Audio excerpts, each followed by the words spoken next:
สบายดีท่านผู้ชมทุกท่าน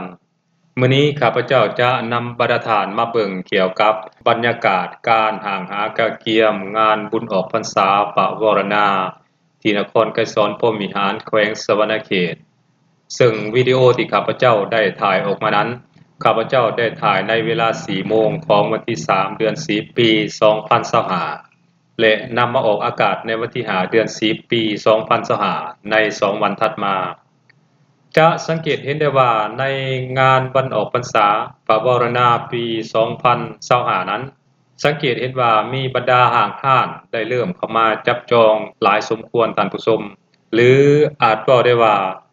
บรรดาห้านต่างๆนั้นได้เข้ามาจองกันเกือบเต็มแล้ว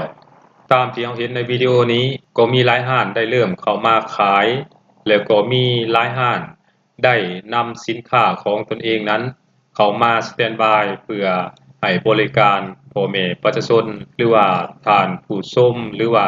แขกบ้านแขกเมืองที่จะเข้ามาเที่ยวชมงานดังกล่าวนี้แล้วในนี้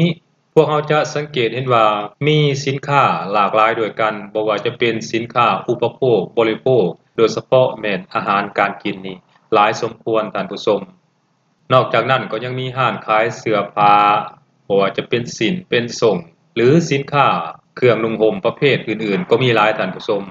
ถ้าว่าท่านใดจะลงไปหรือว่าจะไปเที่ยวชมงานบุญออกพรรษาปวารณาที่นครไกรสอนพรหมวิหารแขวงสะวรรณเขตในมื้อเพิ่นจัดจริงก็คือมื้อวันที่7หาวันที่8นั้นอย่าลืมถือเงินติดไม้ติดมือไปให้มันหลายๆท่านผู้ชมเพราะมีสินค้าหลายอย่างที่น่าสนใจอันนี้ตามแอดเบิ่งด้วยสายตาเด้พร้อมกันนั้นก็ฝากถึงชาวลาวโดยเฉพาะแม่นชาวสะวรรณเขตให้พากันมาเที่ยวชมให้มันหลายๆในปีนี้เพราะว่าการมาเที่ยวชมบุญออกพรรษาปวารณานั้นมันบ่เฉพาะตั้งแต่มาเพื่อเอาความม่วนซื่นลื่นลมเท่านั้นเด้อท่านผู้ชมแต่ว่า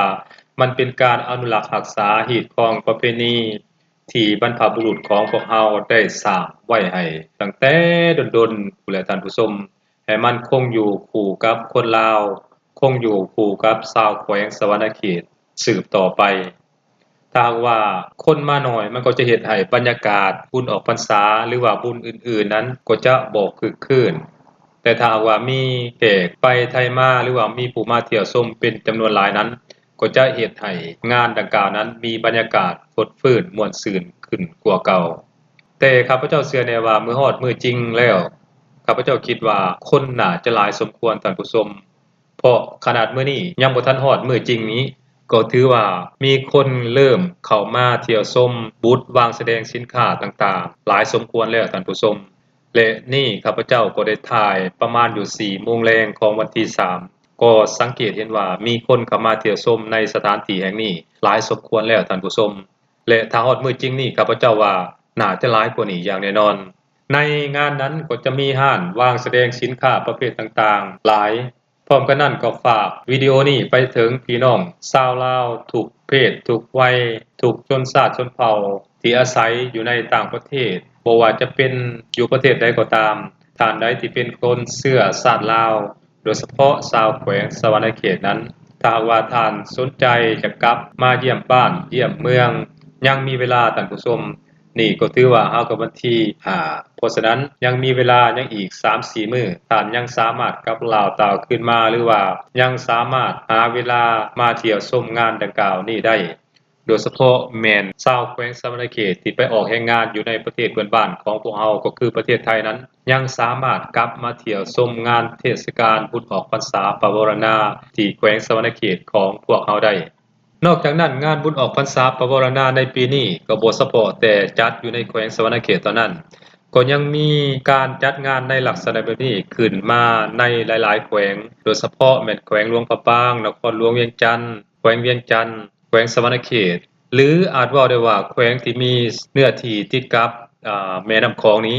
เว้าส่วนหลายแล้วก็ถือว่ามีการจัดงานบุญออกพรรษาปวารณาในงานก็จะมีการวางแสดงสินค้ามีการฟ้อนรำหรือว่ามีการแข่งขันดนตรีพื้นเมืองนอกจากนั้นก็จะมีการแข่งเรือโดยเฉพาะแม่นปีนี้ข้าพเจ้าเชื่อแน่ว่าเรือที่จะเข้ามาแข่งขันในงานบุญออกพรรษาปวารณาในปีนี้ ข้าพเจ้าคิดว่าน่าจะมีหลายสมควรท่านผู้ชมเพราะเพิ่นก็ได้ตั้งรางวัลหลายสมควรได้ตามที่ข้าพเจ้าได้ยินมา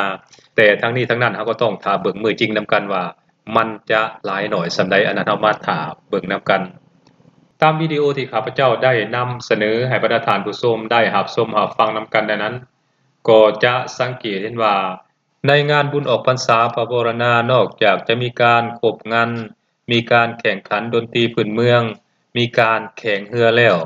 ก็ยังจะมีการจกสลากหรือว่าการชิงรางวัลจากบรรดาบูธต่างๆซึ่งในแต่ละบูธนั้นก็มีกลยุทธ์ในการค้าขายเป็นของตนเองหนึ่งในกลยุทธ์ที่มีการนำใช้หลายที่สุดนั่นก็คือการจัดชิงโชคการจัด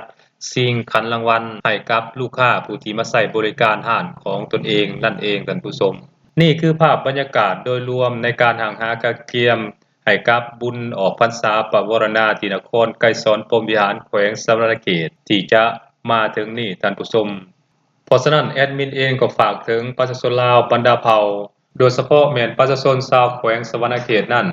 จงพร้อมพากันออกมาเที่ยวชมหรือว่ามาเบิ่งงานวันออกพรรษาปวารณาปี 2525ที่นครไกรสอนพรหมวิหารแขวงสะวรรณเขตเฮานี้ให้มันหลายๆท่านผู้ชมสบายดี